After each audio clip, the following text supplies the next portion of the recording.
This is Boston 200 years ago. Well, actually, this is Boston today. Boston is one of the few American cities which has kept its history during the test of time. Arguably the most important revolutionary city in the 18th century, and one of the biggest cities in the 13 colonies looks radically different today. But does it really? This is an early map of Boston, and comparing it to Boston's map today, it's almost entirely unrecognizable. Simply put, no other city in the United States has had as much land filled in as Boston has. Certain aspects of colonial Boston are still prominent features in the city today. Like right there, that's our first location today that we're going to be checking out, and that's Paul Revere House. Whoa. Why are we starting here? Why not be starting at the beginning of the Freedom Trail and work our way to the end? That's better for retention. Fine. So we're here at our first location, which is Boston Commons, and it is the beginning of the Freedom Trail. Now, what's interesting about Boston Commons is it is the United States' oldest public park, dating back to 1634. That's almost 400 years old. The last 400 years, Boston Commons has seen something. From grazing livestock, British encampments, abolitionist movements, militia, concerts, food rides, speeches, gatherings, ice skating, ball games. Oh yeah, and the last one, public unalivements. That last one's a real crowd pleaser. There was actually a law passed in the 1700s that forbade any land from being robbed of recreational space right here in the park. Apart from that, the park was set aside to never have its land robbed of recreational use. So far, that's held true. Now, on this side is known as Boston Gardens, and what's interesting is this is actually a botanical garden filled with a bunch of different trees and plants from across the entire world. It's very unique, very comfortable, calm. I thoroughly enjoy it. For our first location of today, I think it's pretty cool. What's interesting is from this spot right here where I'm at, you can actually see our next location, which is the State House. Behind me is the second location of the Freedom Trail. So this is our second location. Now remember, there's 16, but the building right behind me is actually the Massachusetts State House. The architecture of this building is incredibly stunning and beautiful, especially the golden dome right on top of it. It's designed by Charles Bulfinch. The new and current State House has served as the seat of the Massachusetts government since its opening in 1798. It's a long time. It holds the legislative and executive branches of Massachusetts. It sits adjacent to the former site of the historic Hancock Mansion. With that being said, let's transition right down the street. So forming a type of triangle, we have our third and our fourth location, which is Park Street Church and Granary Burial Grounds, which is pretty unique. They're right next to each other. The church was founded in 1809 at the corner of Park and Tremont Streets, atop Boston Town Grain Storage, or better known as Granary. Today, its bells can be heard all throughout the sounding area.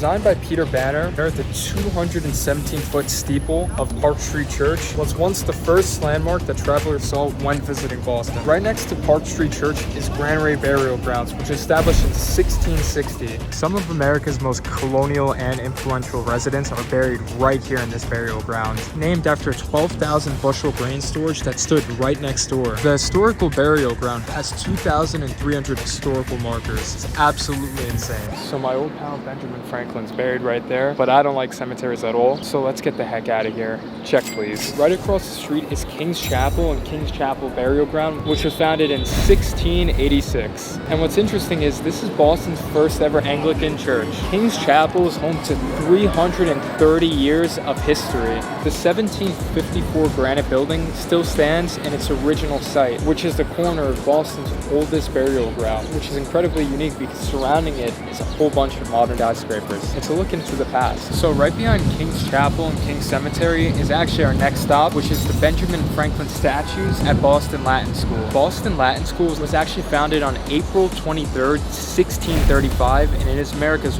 oldest public school. It offered free education to boys, both rich and poor, while girls had to attend private school at home. I really like the architecture of this building, and also I like how everything's laid out. It's very comfortable, actually. But with that being said, let's move on to our next location. Constructed in 1718, the Old Corner Bookstore is downtown Boston's oldest commercial building. That's pretty unique. You see, I bet all the colonists were hitting up that Chipotle back in the 18th century, and it was home to 19th century publishing giants Ticknor and Field, producer of many American titles such as Rose Walden, Hawthorne's The Scarlet Letter, Longfellow's Midnight Ride of Paul Revere, and last but not least, the Atlantic Monthly. A pretty large array of selections. Saved from demolition in the 1960s, buildings lease helped subsidize important preservation projects in neighboring Boston neighborhoods. With that being said, let's move on to our next location. Right behind me is the Old South Meeting House. Now, that marks our halfway point. We've marked 8 locations and we have 8 more left to go. If you guys have made it this far, make sure to like and subscribe. subscribe. Did you know that right behind me is where the Boston Tea Party first started?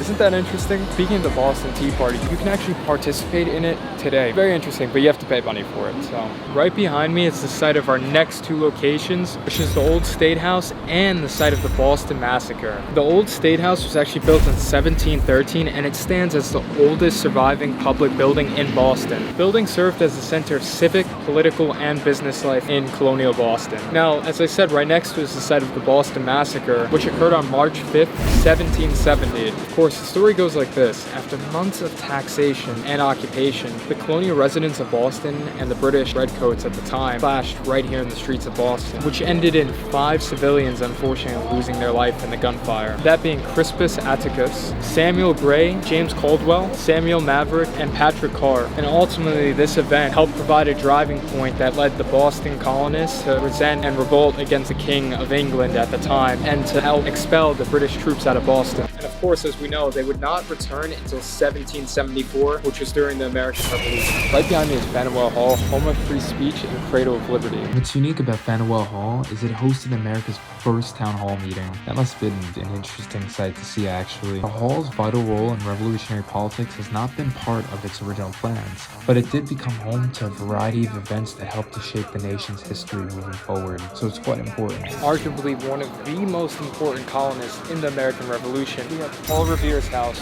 right behind us. Paul Revere was actually born and raised here right in the North End. Of course, it looks radically different than it probably would have looked back then, but they tried their best of their ability to keep his house, well, in good shape. Paul Revere held many hats. He was a silversmith, industrialist, dentist, and an illustrator. And on top of that, he was a court field commander. Who knew? Despite several renovations over the past few centuries, the house has remained pretty much intact. This house was actually built around 1680.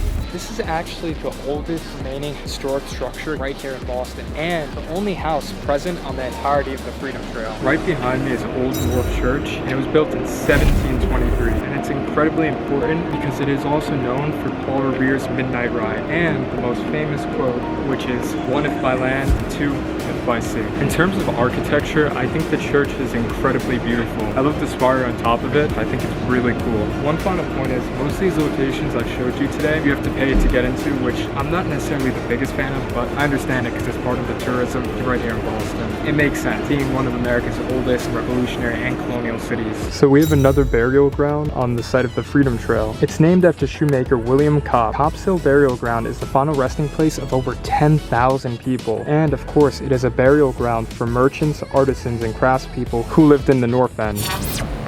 Alright, it started raining and thundering. That's our sign to let's get the heck out of here.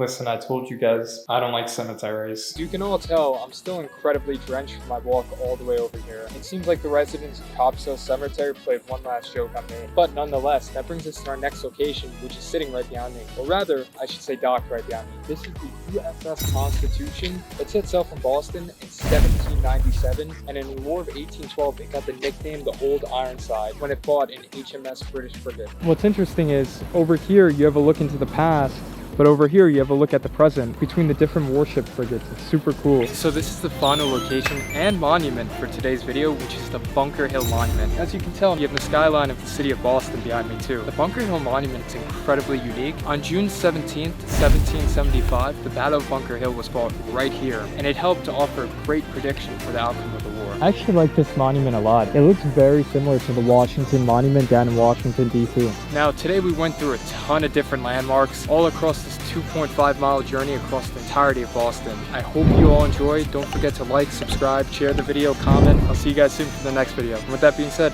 I'll see you guys.